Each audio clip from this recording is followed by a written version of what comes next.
তো উড়িষ্যা ডিস্ট্রিক্টে কিছু পৈতৃক সম্পত্তি আমাদের 4 পুরুষ ধরে আছে, সেইগুলো দখল করার জন্য বারে বারে আমাদের উপর হামলা চালিয়েছে প্রাক্তন মুখ্যমন্ত্রীর ভাই অজিত ব্যানার্জি। আমাদের বিজনেস বন্ধ করে দিয়ে নিজে এখন বিজনেস চালাচ্ছে। লড়াই করছি। এই মুহূর্তে আমি এখন ক্যান্সার পেশেন্ট হয়ে গেছি। জনতার দরবারে মুখ্যমন্ত্রী, বিভিন্ন জায়গা থেকে মানুষজন আসছেন মুখ্যমন্ত্রীর সামনে, তারা তাদের যে সমস্যার কথা তুলে ধরছে। ঠিক সেরকমভাবে হরিশ্চর চ্যাটার্জি স্ট্রিট থেকে এসেছেন মুখ্যমন্ত্রী যিনি ছিলেন আগের মমতা বন্দ্যোপাধ্যায়, তার যে ভাই, তার বিরুদ্ধে অভিযোগ এনেছেন। তিনি ঠিক কী অভিযোগ নিয়ে এসেছেন?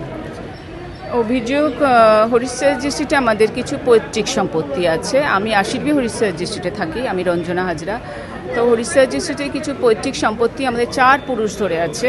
আমাদের সেই কিছু ঠিকা টেনেন্সি প্রপার্টি, কিছু পারচেস ল্যান্ড, সেইগুলো দখল করার জন্য বারে বারে আমাদের উপর হামলা চালিয়েছে প্রাক্তন মুখ্যমন্ত্রীর ভাই অজিত ব্যানার্জি, এবং কিছু দখলও করেছে। তো 99-এ দখল করে নিয়েছে। পরবর্তীকালে সেখানে বাড়ি বানিয়ে বসবাস করছে।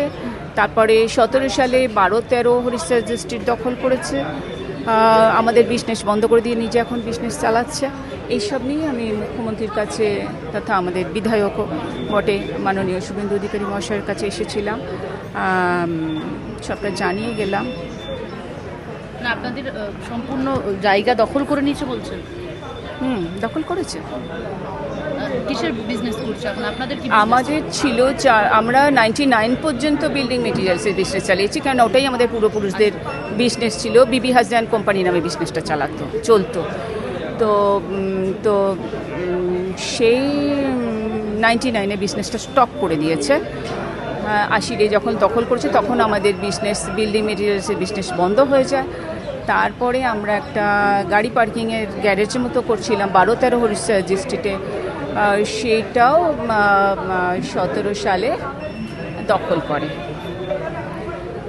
আপনারা পুলিশকে জানিয়েছেন? পুলিশকে জানিয়েছি, লড়াই করছি। এই মুহূর্তে আমি এখন ক্যান্সার পেশেন্ট হয়ে গেছি, সবটা পাচ্ছি না। পুলিশকে জানিয়ে আমাদের ওপর অত্যাচার আরও বেড়ে গেছে।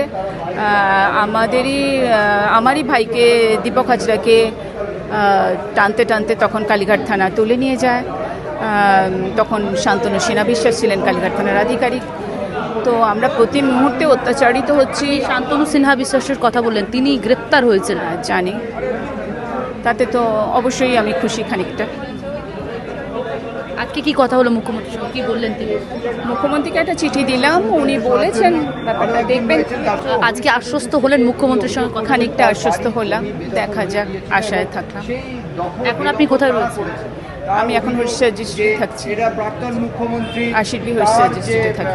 সরাসরি কথা বললাম। অভিযোগ জানাতে এসেছিলেন মুখ্যমন্ত্রীর কাছে মমতা বন্দ্যোপাধ্যায়, যিনি ভাই অজিত ব্যানার্জি, তার বিরুদ্ধে তিনি অভিযোগ করলেন সম্পূর্ণভাবে তাদের যে জায়গা সম্পূর্ণভাবে দখল করে নেওয়ার অভিযোগ করলেন, এবং সেই অভিযোগ আজকে মুখ্যমন্ত্রীর কাছে তিনি জানালেন এবং আশ্বস্তও হয়েছেন, এমনটাও কিন্তু জানালেন হরিশ্চর চ্যাটার্জি স্ট্রিটের যিনি মহিলা এসেছিলেন এখানে জনতার দরবারে, তিনি কিন্তু সরাসরি জানালেন। ক্যামেরায় শুভদীপের সঙ্গে শোভনের রিপোর্ট, বাংলা হান্ট, কলকাতা। আরও ভালো ভালো খবর দেখতে সাবস্ক্রাইব করুন বাংলা হান্টের ইউটিউব চ্যানেল। বাংলা হান্টের আরও খবর দেখতে নজর রাখুন। বাংলা খবর মানেই বাংলা হান্ট।